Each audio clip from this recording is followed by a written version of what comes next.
राम जी, देहरादून से। गुरुदेव भगवान, आपको चरणों में कोटि कोटि प्रणाम। महाराज जी, मेरी शरीर की पत्नी शरणागत है और नित्य प्रति जुगल सरकार और लड्डू गोपाल जी की सेवा करती है। महाराज जी, पर कभी कभी देखता हूँ कि उसके शरीर पे कभी संकट आते हैं तो मेरा मन विचलित होता है कि ये भगवान की भक्ति भी करती है और उसके जीवन में कष्ट भी आ रहे हैं। देखो, एक बात समझनी होगी कि हमारी जो पुरानी खेती की कमाई है वो तो हमें खाना पड़ेगा, जो नई खेती बोई है इसका इंतजार करना पड़ेगा। ये जो इस जन्म में हम भक्ति कर रहे हैं तो तुम्हारी पत्नी को कितना कष्ट होगा तुम समझ सकते हो, लेकिन हम समझ सकते हैं इस शरीर को कितना कष्ट है। तुम्हारी पत्नी कितनी भक्ति करती है वो तुम समझ सकते हो या वो समझ सकती है, लेकिन बचपन से भगवान के मार्ग में तो पूर्व का जो पाप कर्म है जिसे प्रारब्ध कहते हैं उसे भोगना पड़ता है। बड़े बड़े संतों को भोगना पड़ता है। रामकृष्ण परमहंस जी के गले में कैंसर था, भाई जी हनुमान प्रसाद पोद्दार जी के उदर में कैंसर था, बड़े बड़े सिद्धों को, भीष्म जी बाल ब्रह्मचारी भगवान के महान भक्त 6 महीना बाणों की सैया पर तड़प तड़प करके व्यतीत किया और फिर प्राण त्यागे। आप समझ पा रहे हो, जो हमारे पूर्व जन्म के पाप कर्म हैं भक्ति उनको सहने के सामर्थ्य देती है। जो हम नवीन भक्ति कर रहे हैं ये हमारे संचित कर्म को भस्म करेगी, जो गोदाम रूप जमा है। अनेक जन्मों के कर्म जो जमा है उनका नाम संचित, जो अभी हम नए कर रहे हैं उनका नाम क्रियमाण। और जिन शरीर की रचना 2 कर्मों से हुई, पाप और पुण्य, सुख और दुख, उससे ये शरीर कभी सुखी होता है और कभी दुखी होता है। तो वो प्रारब्ध पहले रच चुका है, भक्ति अब कर रहे हैं। और जन्म के पहले शरीर का प्रारब्ध रच गया है कि 40 साल में ये होगा, 30वें वर्ष में ये होगा, 5वें। अब उसको अगर आप भक्ति से जोड़ेंगे कि भक्ति करते हुए भी उसको जुकाम हो रहा है, बुखार हो रहा है, शरीर दर्द कर रहा है, या कोई रोग हो जाता है, या कोई घटना घट जाती है, तो ये अज्ञान होगा हमारा। भक्ति हमारी नई फसल है और शरीर की रचना है पुराना पहले हो चुका है। भक्ति अब हम कर रहे हैं ना, लेकिन शरीर रचने के पहले जो कर्म रख दिए गए, ये है भजन का फल। कि भगवान की शरण में है तो हमको महसूस नहीं होने दे रहा और भयानक कष्ट है। भक्ति का फल सहनशीलता और अगला हमारा हिसाब बढ़िया होगा।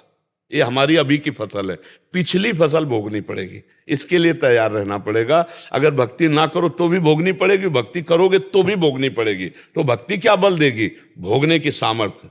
और आंतरिक जो फल है वो उसका हम ना वाणी से वर्णन कर सकते ना तुम्हें बता सकते। तो हम भक्ति को इस बात में न तौले कि जुखाम ना हो, बुखार ना हो, मतलब भक्ति थोड़ी बारी कर दी तो कोई रोग ना हो। नहीं, ये होगा, बड़े बड़े सिद्धों को हुआ है, क्योंकि शरीर अब भजन करके सिद्ध हुआ है, लेकिन जन्म के पहले इसकी रचना हो गई पाप और पुण्य से मिश्रित शरीर की। तो बड़े बड़े संतों को भोगना पड़ा है। तो हमें लगता है हम हिम्मत करके भक्ति को बढ़ाएं, ना कि उसको घटाएं, क्योंकि हमारा आखिरी फाइनल ये है कि जन्म ही न हो, और जन्म हो तो भगवान के निज जनों के घरों में जन्म हो, खूब भक्ति पूर्वक जीवन व्यतीत हो, तो कोई परेशानी नहीं। भगवान से विमुख जीवन होगा तो अब कलिकाल आने वाला है, बढ़ने वाला है, इतना बढ़ने वाला है कि भक्ति शब्द सुनने को नहीं मिलेगा। आगे जो समय आएगा वहाँ कलिकाल बिहाल भये मनुजा नहीं माने को अनुजा तनुजा। ऐसा भ्रष्ट संसार हो जाएगा कि धर्म से चलना मुश्किल हो जाएगा। कलिकाल ऐसा बढ़ता चला जाएगा कि भजन नाम से मतलब नहीं रह जाएगा, भगवान की प्राप्ति नाम से मतलब नहीं रहे। तो हमें लगता है इस जन्म में हम भक्ति अपनी ऐसी बढ़ाएं कि या तो भगवान को प्राप्त हो जाए, और या फिर जैसे आप ब्रजवासी हो, अब जन्मई से गिरिराज जी की आराधना है, उन्हीं में जन्म, उन्हीं में जवानी, उन्हीं में मरना है। तो अब ऐसे जन्म 1000 बार हो तो हमें क्या परेशानी है नहीं? और संसार में तो बहुत ही भयावह है। तो इसीलिए भक्ति को तो रोको मत और उनको ढांढस बंधाते रहिए। महाराज जी, इनका 2 बार ब्रेन का ऑपरेशन हो चुका है जी, आंखों एक आंख की रोशनी भी चली गई है, बट आपकी कृपा से चिंता न करो, राधा राधा राधा, हाँ राधा राधा राधा, चिंता आनंद में है महाराज जी, हम परेशान है, हमें दुख होता है। आप नाम जप करो तो आपको भी नहीं होगा, आप नाम जप करो, क्योंकि इसका नाम एक बात पहले समझ लीजिए भगवान ने रखा है। जैसे हम किसी दुकान में जाते हैं तो लिखा देखते ना, तो ऐसे भगवान ने लिखा है दुखालयम अशाश्वतम। इस मृत्यु लोक को पहले तो नाम है इसका मृत्यु लोक, यहां सब मरेंगे, मृत्यु लोक। और दूसरा दुखालयम, दुख भोगना पड़ेगा। और अशाश्वतम, जितनी चीज है सब परिवर्तनशील है, नाशवान है, टिकाऊ यहां कुछ है नहीं। अब हम इस दुकान में खड़े हैं, संसार की मृत्यु लोक रूपी दुकान में, और प्रतिक्षण यहाँ सब नाशवान को प्राप्त हो रहा है। तो दुखी मत होइए, प्रसन्न होइए। मृत्यु एक बार आनी है तो यार उसके लिए क्या दुखी होना, जो सबको आनी है और एक बार आनी है तो यार प्रसन्न होकर उसको स्वीकार करो कि आ जाना जब तुम्हारा मन हो। राधा राधा राधा राधा राधा जय गिरिराज धन की, आ जाना जब मन हो। तो क्या परेशानी है? हम क्यों डर रहे हैं मृत्यु से? क्योंकि भगवान से परिचय नहीं, इसलिए। क्योंकि शरीर से परिचय और ये छूटेगा, इसलिए डर रहे हैं। नहीं तो मृत्यु से क्या डर, मरने से सब जग डरा, मेरो मन आनंद। अपने प्रभु के पास जाना है शरीर छोड़ करके, बिल्कुल। आप इसीलिए तो हम कह रहे हैं अध्यात्म के बिना जीवन बड़ा शोकग्रस्त जीवन होता है, बड़ा दुखमय जीवन होता है। आप एक आदमी का विश्व में किसी को नाम बता दो जो भगवान से विमुख और आनंदमय हो, एक आदमी का पूरे विश्व में भगवान से विमुख हो और वो आनंदमय हो, एक आदमी का नाम बता दो। आप ये सोचोगे कि विश्व में टॉप का जीवन इनका है, और जब हम उनको एकांत में मिले ना तो आपको लगेगा कि इनसे तो अच्छे हम हैं, इनसे अच्छे हम हैं। कम से कम चैन से पति पत्नी रोटी खा करके सो तो जाते हैं, इनमें वो भी सौभाग्य नहीं। आप मतलब तो इसलिए भगवान के सम्मुख होकर नाम जप करते हुए हमारा जो दुख सुख आवे उसको काट ले और भगवत प्राप्ति करें। नहीं तो मनुष्य जीवन यहाँ कहीं भी किसी भी जगह, आप तो अपनी आयु भोगे हो। महाराज ययाति ने अपने पुत्र की 1000 वर्ष आयु भोगी, फिर भी भोगों में सुख नहीं खोज पाए, तो ऊब के संसार से वैराग्य लिया। तो हमें लगता है नाम जप करो और जो दुख आवे और सुख आवे, सुख में फूलो नहीं, दुख में भूलो नहीं प्रभु को, और जीवन यात्रा काट दो, बढ़िया है ना।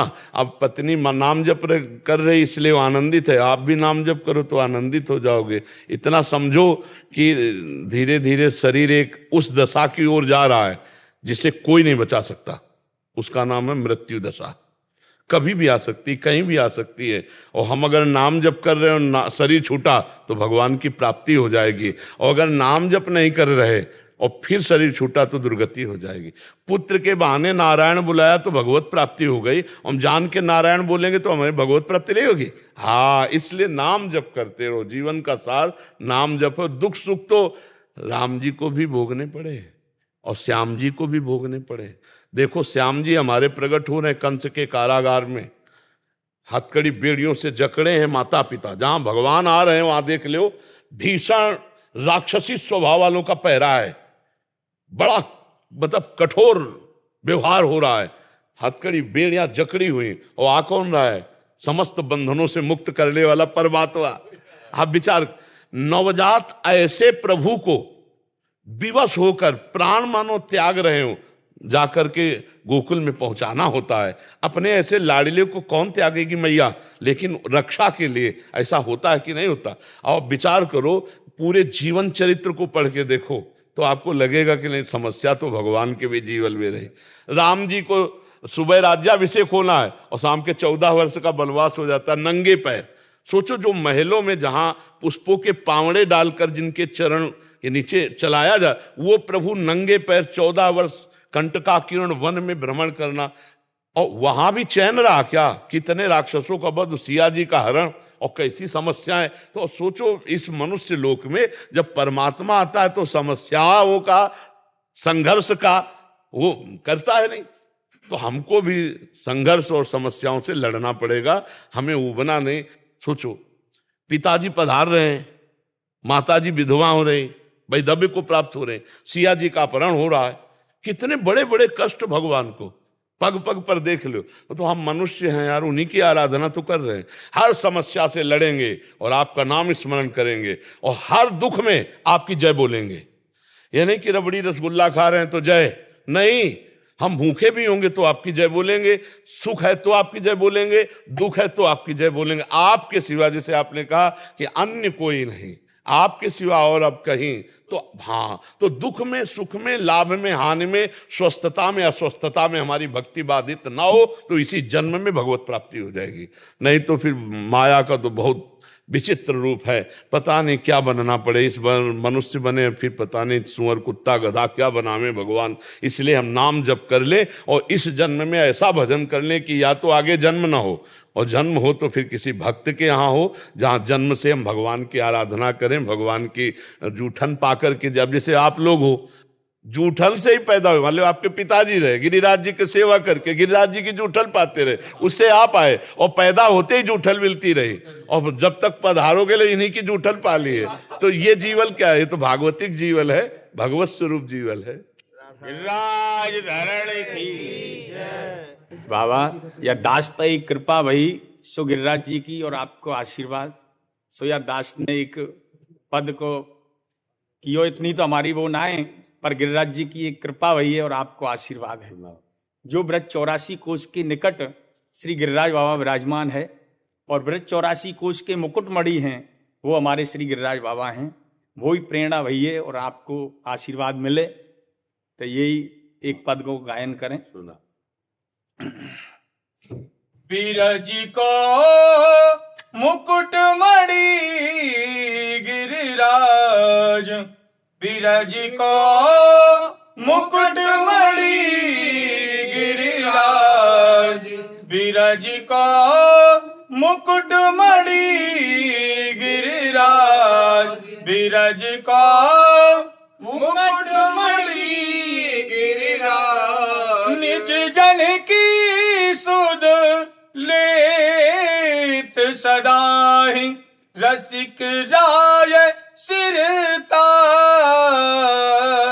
बिरज को मुकुटमणि गिरिराज, बिरज को मुकुटमणि गिरिराज। गोप सकल वृष भानुनंद के, गोधन को प्रतिपाल, ओ श्यामा गोधन को प्रतिपाल। वृंदावन ब्रजवासी जीवन, रूप स्वरूप विशाल, बिरज का मुकुटमणि गिरिराज, बिरज का मुकुटमणि गिरिराज।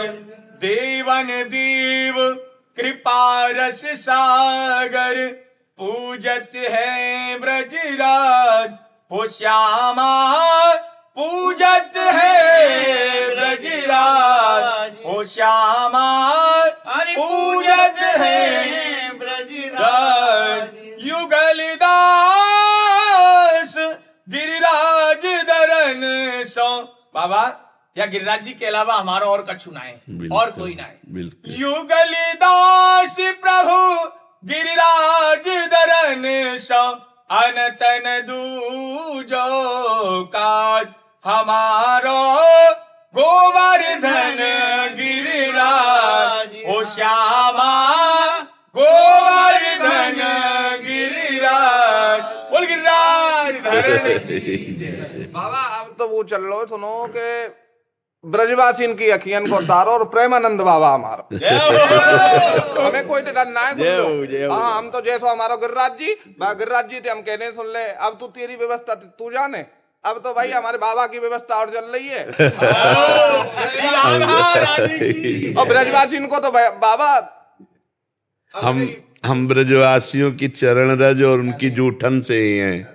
हमारे में कोई सामर्थ्य नहीं। आप ब्रजवासियों की चरण रज और ब्रजवासियों को जो जूठन लाते हो ना, ये यही हमारा बल है और हमारा कोई बल नहीं। बाबा बड़ी कृपा हो ठाकुर जी, जब कह देना कि तो भाई चल दे आज तो छोड़ के बाबा। हमारो देव गोवर्धन रानो, जाकी छत्र छाया हम बेटे, ताको त्यज और क्यों मानो। तो हमारा तो बाबा प्रेमानंद बाबा बैठे, श्री गिरिराज बाबा बैठो।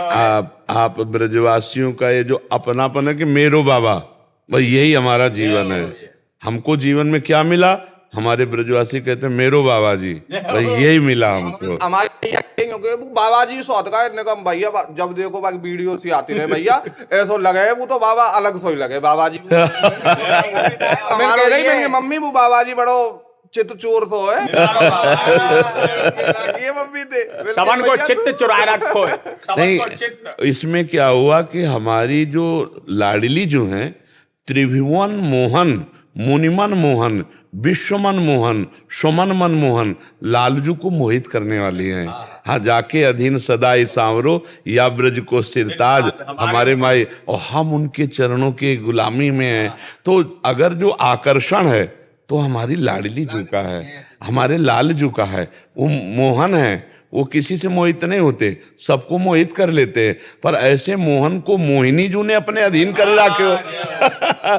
तो ऐसे मोहिनी और मोहन जू के हम दास हैं।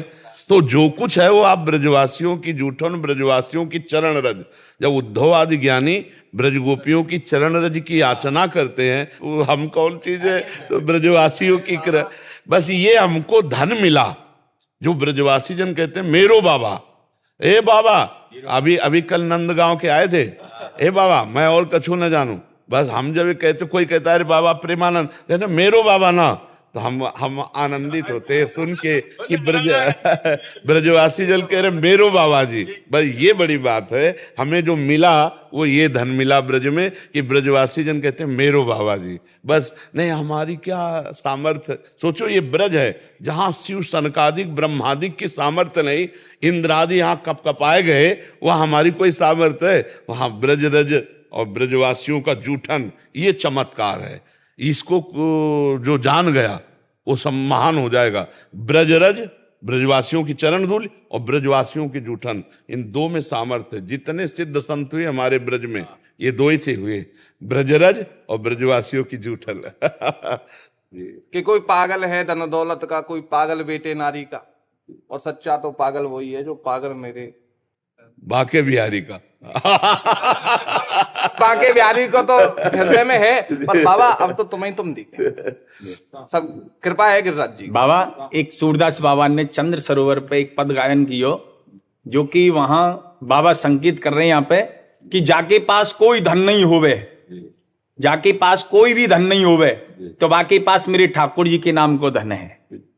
तो एक पद है छोटो सोई, हमारे निर्धन के धन राम, हो श्यामा निर्धन के धन राम।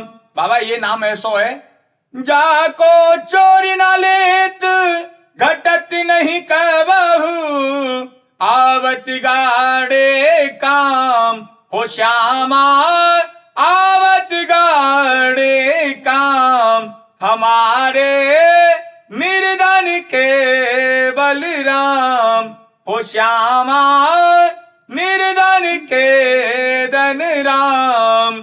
जल नहीं बूढ़त अग्नि न दाहत, ऐसो हरि को नाम, हो श्यामा ऐसो हरि को नाम। वैकुंठ नाथ सकल सुखदाता, सूरदास सुख धाम।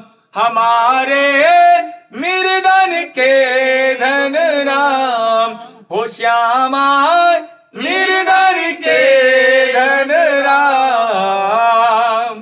कैसा लग रहा है, भगवत पार्षद सब बैठे हैं। नीरज कुमार ओझा जी। राधे राधे। राधे राधे महाराज जी। गुरुजी, मैं बचपन से श्री हरि विष्णु को इष्ट मानता हूं, परंतु विगत 5 वर्षों से श्रीमद् भागवत का नित्य पाठ करता हूं, तो मुझे श्री कृष्ण से भी प्रेम हो गया है। मैं इष्ट नहीं बदलना चाहता, मेरा मार्गदर्शन करें महाराज जी। श्री हरि और श्री कृष्ण में आपको अंतर नजर आ रहा है क्या? तो अगर आप श्री कृष्ण लीला गायन करते हैं तो श्री हरि की लीला गायन करते हैं, आप श्री विष्णु की लीला गायन करते हैं तो श्री कृष्ण की लीला गायन करते हैं। वही तो बने हैं, दूसरा कोई थोड़ी है। अपने स्वामी के रूप को पहचानना ही भक्त का तो कार्य है। वो श्री कृष्ण रूप ही नहीं है, विष्णु व्यापक, वो चराचर जगत में व्यापक है। हरि चराचर जगत में विराजमान है। थोड़ा भावना को और विस्तार में लाइए तो ये भेद मिट जाएगा कि हम श्री विष्णु के उपासक हैं तो श्री कृष्ण में रति होना कहीं गलत तो नहीं है। ऐसा नहीं है, वही सबको आकर्षण करने वाले कृष्ण हैं और वही सब में व्यापक विष्णु हैं, वही नारायण हैं, वही हरि हैं, कोई दूसरा नहीं है। अब रही प्रीति की बात, तो अगर हमारा विष्णु स्वरूप से मन हटकर श्री कृष्ण की चरणारविंद की प्रीति में जा रहा है तो तुम रोक भी नहीं सकते हो। उनका नाम कृष्ण है, वो बलात् तुम्हारे चित्त को अपने अधीन कर लेंगे। यही तो कृपा हुई विष्णु उपासना की। सबके अवतारी भगवान श्री कृष्ण में प्रीति हो जाए, ये कोई छोटी मोटी बात है, बहुत बड़ी कृपा की बात है। तो हम उसको अवहेलना न करें, जो भगवत कृपा हो रही है उसको अवहेलना न करें। श्री कृष्ण ही श्री विष्णु है, श्री विष्णु ही श्री कृष्ण है, पाई भर भी अंतर नहीं है। पर भगवान विष्णु का जो स्वरूप है वो चतुर्भुज वैभव स्वरूप है, और जो श्री कृष्ण का स्वरूप है वो मुरली मनोहर द्विभुज महामाधुर्य रस प्रदान करने वाले हैं। तो ऐश्वर्य से माधुर्य की तरफ जाना परमार्थ की उन्नति है, ना कि बाधा। आप समझ पा रहे हैं? तो इसलिए उसे स्वीकार कीजिए हृदय में, और जब भगवान श्री कृष्ण में रति हो जाएगी सही माने में, तो ये ज्ञान आपको निश्चित हो जाएगा। वासुदेवा सर्वमित समात्मा सुदुर्लभा, संपूर्ण चराचर जगत श्री कृष्ण है। गोपीजनों को क्या अनुभव हुआ? जित देखूं तित श्याममयी है, जिधर देखा उधर अपना श्याम सुंदर दिखाई दिया। वही तो है गीता गायक भगवान श्री कृष्ण, वही है चतुर्भुज नारायण, वही है मुरली मनोहर। कोई अंतर नहीं है, पर प्रेम रस में अंतर है। वो ऐश्वर्यमय है, ये माधुर्य का स्वरूप है। तो जो जैसी भावना करता है भगवान वैसा अनुभव कराते हैं। ये था माम प्रपद्यन्ते तास तथैव भजाम्यहम्, तो भगवान ने कृपा करी, प्रेम की तरफ घसीटा। तो इसमें तो नाच पड़ना चाहिए नहीं।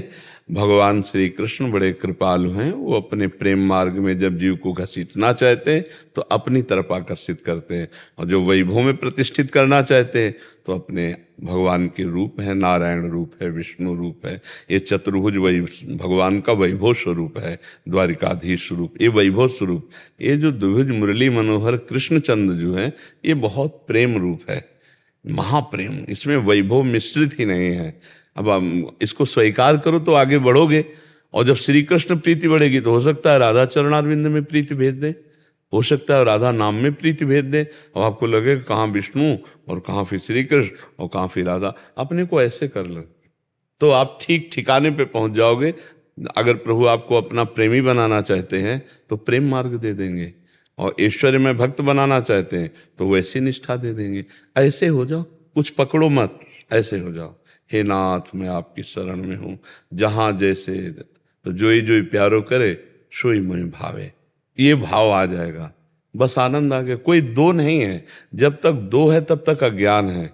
एको ब्रह्म द्वितीयो नास्ति, दूसरा कोई नहीं है। वही एक परम रस प्रिया प्रीतम के रूप में खेल रहा है। रसोया परमानंदे के द्विधा सदा, श्री राधा कृष्ण रूपाभ्यम तस्मै तस्मै नमो नमः। तो हमारे अंदर ये भेद ना रह जाए, सर्व भगवान हमारे स्वरूप है। पर जब हमारी जहाँ प्रीति हो रही वहाँ गाढ़ प्रीति हमें करना है, भगवान ही तो ना। आपको कोई संशय लगता है क्या? हाँ, तो आप बिल्कुल अबाध गति से भगवान की तरफ बढ़िए, कोई इसमें संशय का विषय नहीं है। ठीक है राखी जी,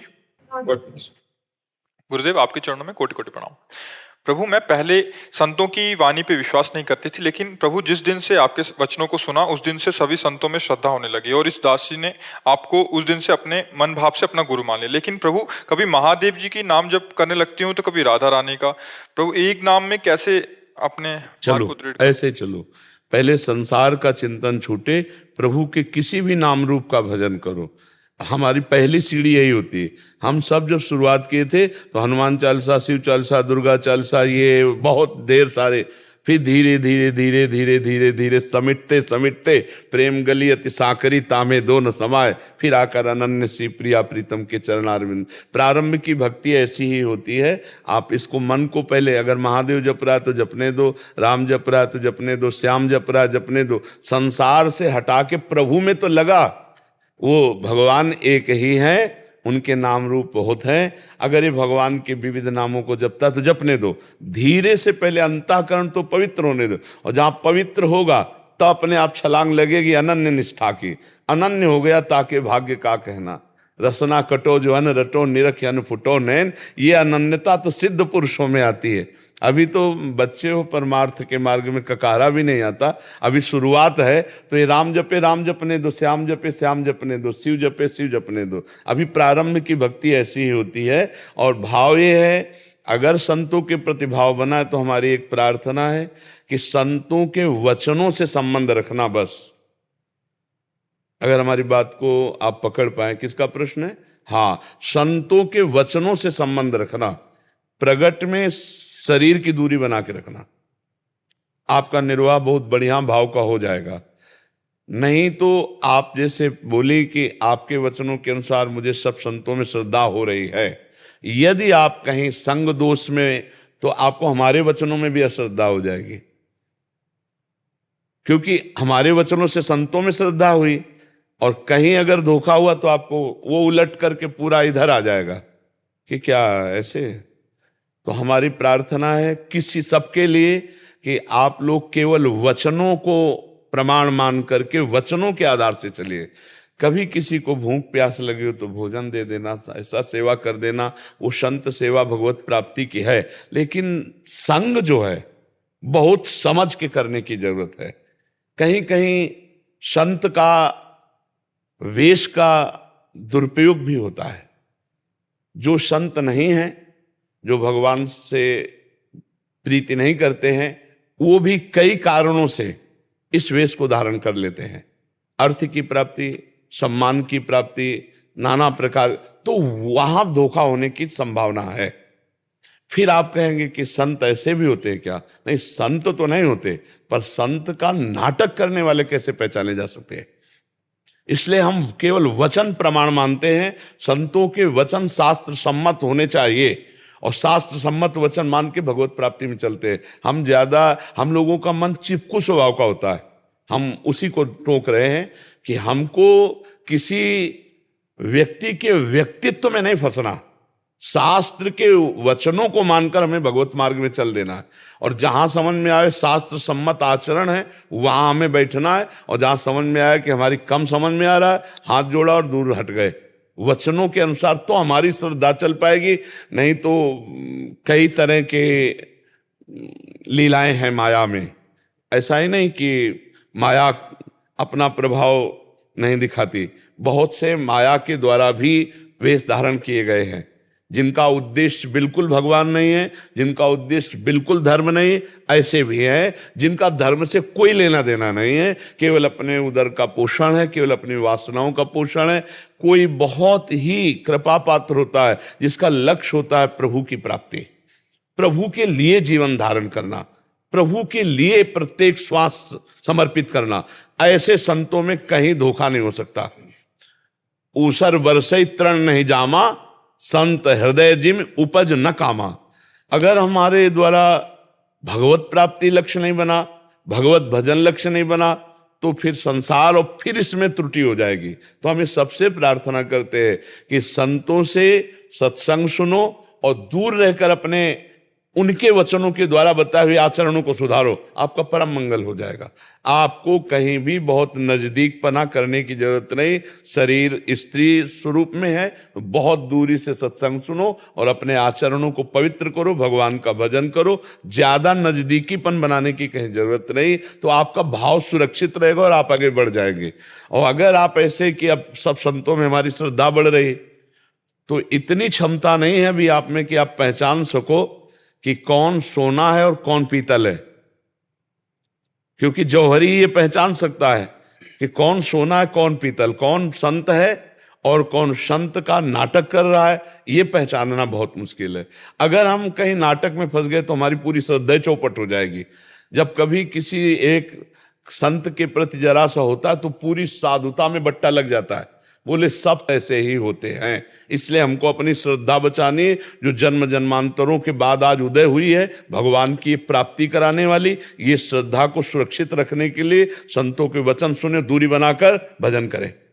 तभी अगर आप नजदीक हुए, जो सत्य मार्ग के पथिक है, वहां तो कुछ घाटा होने वाला नहीं। साधुते होए न कारज हानि। लेकिन जहां थोड़ी भी बनावट है वहां हम फंस सकते हैं, वहां हमारा मार्ग अवरुद्ध हो सकता है। शशिकला त्रिपाठी जी देवरिया से, राधे राधे। महाराज जी, इनका प्रश्न है कि इनके घर में एक लड़के की आत्महत्या हो गई थी, उन्होंने किया था, उसके बाद 3-4 जनों ने मृत्यु हो गई और किसी से सुना कि भागवत कथा करनी चाहिए उनकी शांति के लिए, अपने पूर्वजों को सुनानी चाहिए। तो कह रहे थे कि इन्होंने एक बार जो गांव में हुई थी तो सुनी थी, तो क्या वो माने? नहीं, ऐसे नहीं। घर में अनुष्ठान संस्कृत से 18,000 श्लोक का विद्वान ब्रह्म ऋषि को बुला करके उसके द्वारा वो घर में अनुष्ठान कराइए, संपूर्ण सांगोपांग। ऐसे नहीं होते कि गांव पड़ोस में हो रही, तो ऐसे नहीं, सांगोपांग और आवाहन कीजिए उनका। जैसे धुंधकारी के लिए आवाहन था, एक बांस खड़ा किया गया था, उसमें बैठाला गया था, ऐसे उसका आवाहन कीजिए और उस जीवात्मा का नाम संकल्प करके उस भागवत को दीजिए, उसका कल्याण हो जाएगा। जो ऐसे शरीर छोड़ा है, निंदनीय गति है। ये जो शरीर ऐसे नष्ट किया जाता है, ये बहुत दुर्गति को प्राप्त होते हैं, प्रेत योनि को प्राप्त होते हैं, दुर्गति होती है। आत्महनन गति बहुत ही निंदनीय गति है। तो ये श्रीमद् भागवत समर्थ है। पर 18,000 श्लोक 18,000 घर पे होने चाहिए और संकल्प उस जीवात्मा को होना चाहिए, तब कल्याण होता है। महाराज जी, केवल जिन्होंने आत्म किया या उसके बाद 4-5 जनों की और हो गई, तो उन सबका एक साथ कर दें? हाँ, अब ये तो भगवान देखे कि सबका एक साथ कल्याण होगा या सबके लिए अलग अलग करना पड़ेगा। क्योंकि जब भागवत हुई तो धुंधकारी ने एकाग्रता पूर्वक सुना तो विमान एक ही आया, और सबके लिए विमान नहीं आया। फिर सबके लिए अलग भागवत की, तब फिर दोबारा विमान आया। तो अब ये तो भगवान जान सकते हैं, इसका निर्णय तो हम नहीं कर सकते कि अब वो कितनी तन्मयता से गान किया जाता है, कितने भाव से समर्पित किया जाता है, उसमें एक जीव का कल्याण होता है या साथ में और सबका कल्याण हो जाता है, तो श्री भगवान जाने। इसके विषय में तो हम निर्णय नहीं कर सकते, लेकिन इतना जरूर कह सकते हैं कि यदि साप्ताहिकी भागवत का 18,000 श्लोक का सांगोपांग, तो कितना भी बड़ा दुर्गति को प्राप्त हुआ जीव, वो परम पद को प्राप्त हो जाएगा। उसको समर्पित किया जाए तो उसका निश्चित कल्याण हो जाएगा, इसमें कोई संशय नहीं। लेकिन 7-8 का कल्याण हो जाएगा या 700 का कल्याण हो, ये तो भगवान जानेंगे, उसका निर्णय हम नहीं कर सकते। मयंक अग्निहोत्री जी, गुरुदेव भगवान, आपके चरणों में कोटि कोटि प्रणाम। भगवान, मैं आपको लगभग 1 वर्ष से सुन रहा हूँ। कई व्यसन छूट गए हैं, पर कई व्यसन अभी भी मोहित कर लेते हैं। नाम जप नहीं छोड़ रहा हूँ, ये विश्वास है कि नाम जप से जो व्यसन बचे हैं वे भी छूट जाएंगे। पर समय 1 वर्ष हो गया है, कभी कभी अपने मन पर बहुत घृणा होती है। क्या इस मन को यही घृणा छुड़वा देगी? जिस दिन तुम्हें बहुत दुख हुआ, इतना समय हो गया और अभी तक उसी दिन जब हृदय से दुख होगा, उसी समय छूट जाएगा। जब हृदय में जलन होती है और घृणा पैदा होती है कि धिक्कार है हमारे को, इतना सत्संग सुनते हैं, इतना नाम जप करते हैं, फिर भी हमारी वृत्ति ऐसी गंदी, तो उस समय फिर हमें पावर मिलता है भगवान की कृपा से, और सदा सदा के लिए छूट जाता है। हमको जिस विषय से घृणा पैदा हो जाए, फिर वो विषय हमें परास्त नहीं कर सकता। हमें विषय तब तक छोड़ना कठिन है जब तक अंदर से उसमें हम सुख बुद्धि रखते हैं और बाहर से छोड़ना चाहते हैं। आप ध्यान दीजिएगा, अंदर से हम उसमें सुख बुद्धि रखते हैं और बाहर से हम छोड़ना चाहते हैं, बहुत कठिन है। और जब अंदर से घृणा बुद्धि हो जाएगी तो अपने आप छूट जाएगा। और ये घृणा बुद्धि भजन ही करवाएगा। नाम जब जितना करोगे वो उतने आपके अंदर बल बढ़ेगा और उतनी गंदी बातें आपको अच्छी नहीं लगेंगी। जितना हृदय पवित्र होगा उतने पापाचरण से आप दूर भागेंगे। तो ये हृदय पवित्र करने के लिए समर्थ है भगवान की लीला कथा, समर्थ है भगवान का नाम। भगवान के पावन चरित्रों को सुनिए, नाम जप कीजिए और बन जाए तो दूसरों की सेवा कीजिए। फिर देखिए अपने आप सब छूटने लगे। ये बहुत गंदा मन हो चुका है। कोई ऐसे नशा में फंस गए जो जिंदगी बर्बाद है, छोड़ नहीं सकते। ऐसे नशा है जिनको छोड़ना बड़ा कठिन। नए नए बच्चे ऐसे, पर हमें लगता है भगवान का नाम जप करें तो नाम में बड़ी सामर्थ्य है। जब वो संपूर्ण त्रिभुवन से वैराग्य दिला देता है तो नशा से क्यों नहीं मुक्ति हो जाएगी। भगवान के नाम में बड़ी शीतलता और बड़ा बल है। इसलिए नाम जप कीजिए और उन भोगों में घृणा बुद्धि कीजिए। कौन सा ऐसा सुख है जो हमें भगवान से भी बढ़कर लगता है?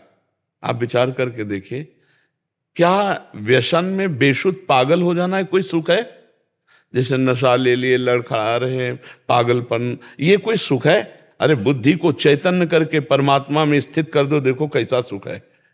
समाधि का सुख मिलता है, अद्भुत आनंद की ये नशा में कोई सुख है? शराब पी लेना, अफीम खा लेना, ये नशा, कौन सा नशा भी नहीं छोड़ पा रहे? कौन से दोष है जो आप नहीं छोड़ पा रहे? महाराज जी सिर्फ शराब है, वो भी कभी कभी शराब। हाँ, ये बहुत बुद्धि को भ्रष्ट करती है। आज के बाद नहीं पियोगे आप, स्वीकार करो। अगर हमारी सत्संग 1 वर्ष से सुन रहे हो तो हमारी दोस्त तो हो ही चुके हो ना, तो हमारी दोस्ती के लिए छोड़ दो। आज से शराब नहीं पियोगे, ठीक है? अगर आपको परेशानी लगे तो आप मेरे लिए सह लीजिए कि मैंने किसी को वचन दिया है, अब नहीं पीऊंगा, आगे बढ़ जाओगे। शायद आज छूटने का समय था, इसीलिए आपने ऐसा प्रश्न किया। कई बार आ चुका हूँ, कई बार प्रश्न पूछ चुका हूँ, हाँ। लेकिन प्रश्न कभी नहीं है। हाँ, तो आज के बाद आप पिएंगे नहीं, पक्की? जी पक्का। वृंदावन में बैठ के कह रहे, देखो हम किसी को जल्दी ऐसे कहते नहीं जी महाराज। है। जी महाराज। हाँ बस, अरे यार अच्छी बात कर रहे हैं, कोई बुरी बात तो नहीं कह रहे ना। हाँ, तो उसको मानना चाहिए। भगवान की बड़ी कृपा होती तब ऐसे वचन होते हैं यहाँ पर, और इसमें तुम्हें सामर्थ्य मिलेगी, देख लेना। केवल हमारे वचन ही नहीं है कि तुम्हें कसम खवा दिया कि तुम ना पीना, तुम देखना तुम्हें सामर्थ्य मिलेगी, इसको छोड़ने की तुम्हें सामर्थ्य मिलेगी। पर हमारी दोस्ती जोरदार होनी चाहिए, ना कि शराब पीने वालों की दोस्ती। वचन पे तो लोग प्राणों को भी त्याग दिए हैं, वचन नहीं। नहीं तो पक्का वचन है कि का वचन। फिसलने वाला तो नहीं। बस एक कदम तुम आगे बढ़ो, फिर आगे बढ़ने के चांस आप खुद देख लेना, ठीक है। हाँ, देवेंद्र जी। राधे राधे। राधे राधे महाराज जी। गुरु जी, क्या मैं जब अकेले कोई धार्मिक कार्य या यात्रा करता हूँ ड्यूटी के दौरान, तो क्या उसमें मुझे ये कहना क्या चाह रहे हैं कि इनकी पत्नी कहती है कि मुझे साथ नहीं लेके जाओगे तो तुम्हें फल नहीं मिलेगा, ऐसा? नहीं रे, पत्नी को तो फल मिलेगा ही, और आपको भी फल। किसका है? हाँ, तो उसको तो फल मिलेगा, वो जाए या ना जाए। अगर वो साथ लिवा जाते हो तो बहुत बढ़िया बात है। अगर आपको छुट्टी मिले हो, आप किसी तीर्थ यात्रा या कहीं जाए, तो हम प्रार्थना करते हैं आप उसको जरूर ले जाइए। फलवल की बात के लिए नहीं, वो आपकी अर्धांगिनी है, वैसे ही आपसे दूर रहती है। तो कम से कम जब कभी ऐसा अवसर मिले, अगर उसे साथ आप दर्शन के लिए ले जाएंगे, उसको सुख मिलेगा, उसको आपके सानिध्य का सुख मिलेगा। और फल की बात तो जो आप करेंगे, आपने पाणी ग्रहण लिया है, वो अर्धांगिनी आधे फल का अधिकारी अपने आप है। वो अगर जाए रुचि तो अच्छी बात, और ना भी जाए तो उसे आधा फल मिलेगा। तो आपको फल तो मिलेगा ही, पर अर्धांगिनी वो उसको जरूर मिलेगा। मेरा इसी से इनके प्रश्न से जुड़ा हुआ था। जी जी, मुझे ऐसा लगता है कि पत्नी के कर्म से आदमी ठीक रास्ते पर आ जाता है, ठीक रहता है। दोनों का देखो, पहिया दोनों जो गाड़ी के हैं वो अपना अपना अधिकार सही रखते हैं। अगर एक भी पहिया छोटा बड़ा हो जाए तो हमें लगता है गाड़ी का बैलेंस बिगड़ जाएगा। पति और पत्नी दोनों का योग गृहस्थी चलाने में बहुत जोर का है। कभी कभी ऐसा होता है कि पति की स्वाभाविक प्रवृत्तियां सांसारिक होती हैं, पत्नी भक्तिमान होती है, तो उसके प्रभाव से पति सुधर जाता है। कभी कभी ऐसा होता है पत्नी की प्रवृत्तियां सांसारिक होती हैं, पति भक्त होता है, तो उसके स्वभाव से सुधर जाता है। दोनों एक दूसरे के पूरक हैं। ऐसा कभी नहीं पाया गया कि एक ही दूसरे की पूरक हुई, दूसरा एक की पूरक नहीं हुआ, ऐसा नहीं है। दोनों एक दूसरे के पूरक है। क्योंकि सृष्टि में जब आप देखेंगे तो बहुत से ऐसे लोग मिलेंगे जिनकी पत्नी का स्वभाव पति के स्वभाव से बदला है। कई ऐसी पत्नियां हैं जो अपने बिगड़ेल पतियों के व्यसन आदि छुड़वाकर उनको भक्ति मार्ग में बढ़ाया। तो हमें लगता है दोनों पूरक हैं, दोनों एक दूसरे के पूरक है। कहीं एक से दूसरा पूरक है तो कहीं दूसरे से एक पूरक है, दोनों एक दूसरे के पूरक है। और हम भगवान से ही प्रार्थना करते हैं कि दोनों सद्बुद्धिवान बने, तभी गृहस्थी बहुत सुंदर चलेगी। अगर दोनों का अलग अलग मार्ग, अपनी अपनी रुचि और अपनी अपनी वासना के खेल रहे, जो आज शुरुआत हो रही है, वो बहुत हानिकारक है, गृहस्थी के लिए बहुत हानिकारक है। अब पति अपनी पसंद और पत्नी अपनी पसंद, वो गृहस्थी किस काम की? दोनों की धीरे धीरे पसंद मिले, दोनों एक प्राण, एक स्वभाव, एक मन वाले बने, तो गृहस्थी धर्मयुक्त होकर भगवान जैसे गृहस्थों में प्रकट हुए, भक्त जैसे बड़े बड़े परमहंस गृहस्थों में प्रकट हुए। वो गृहस्थी धन्य है जिनके यहाँ भगवत भक्ति हो रही है, जिनके यहाँ महाभागवत संतजन पधारते हैं, चाहे पुत्र रूप में या अतिथि रूप में, जीवन धन्य है उनका। और वो गृहस्थी क्या कि घर गए और कलह अशांति शुरू, वो तो नरक समझो गृहस्थी। और आजकल के जो बच्चे हैं वो इसी स्वभाव से युक्त हो रहे हैं। जो गर्लफ्रेंड बॉयफ्रेंड ब्रेकअप और फिर दूसरा बॉयफ्रेंड गर्लफ्रेंड, इनके स्वभाव क्या होंगे? बहुत चंचल, इंद्रियों के बहुत गलत संस्कार पड़ रहे हैं। ऐसे ही अलग अलग ये गंदे बेविचार करने वाली प्रवृत्ति पति पत्नी में आसक्ति नहीं हो पाएगी, उनका जीवन बड़ा खतरनाक होगा। तो इसलिए हमें लगता है हमारी समाज में ये जो बाहरी दोष आ गए हैं, बाहर के विलासिता के, ये लिव इन रिलेशन, ये जैसे बहुत गंदे आचरण वाली बातें हैं। पहले होता था कि माता पिता बच्ची को पवित्र बच्चे को ब्याह संस्कार पाणी ग्रहण, वो आजीवन निर्वाह करते थे।